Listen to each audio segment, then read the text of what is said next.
Hi guys and welcome back. Let's look at the at syntax for decorators. Here we've got our code from the last video. We have our make secure function that defines an inner function that will be used to replace the function that we want to make secure. This function checks the access level and then returns a call to the original one, such as the getAdminPassword function. Now, I'll have you know that instead of doing this, getAdminPassword equal make secure of getAdminPassword, which can have some problems, for example, if you decide to call getAdminPassword before that line runs, you can use the at syntax, which does exactly the same thing. That is at make secure.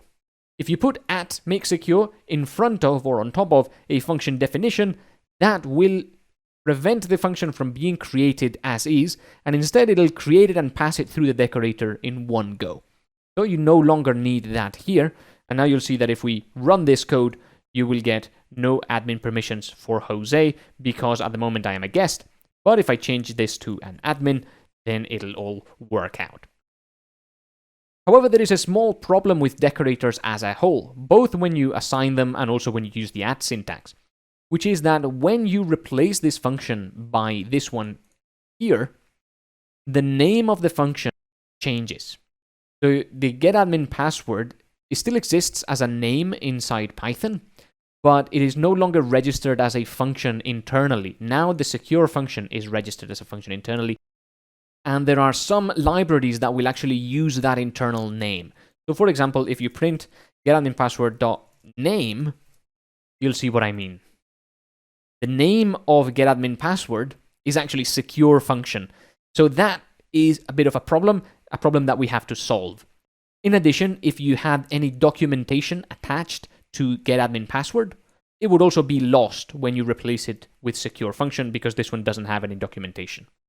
To fix that problem, all you have to do is actually use another decorator. So we're going to import functools, which is short for function tools. This is a built-in module in Python. And then we're going to decorate our secure function. We're going to say at functools.wraps. And now we're going to tell the secure function that it is a wrapper for func. And therefore, what this does is essentially it keeps the name and the documentation of this function, if there are any. So the name is always going to be there. If we now run this code, you can see that getAdminPassword is what comes out. So that's what the functools wraps is for. You'll need that on pretty much every decorator you write, so do get accustomed to using that. Remember, you want to put it on top of the inner secure function, not on top of this make secure decorator. Some terminology at this point, by the way. The make secure function is called a decorator because you can use it to decorate a function. This here is not a decorator. That's just the function that will replace your other one. Alright, that's everything for this video. I wanted to show you the at syntax for decorators and also functools wraps.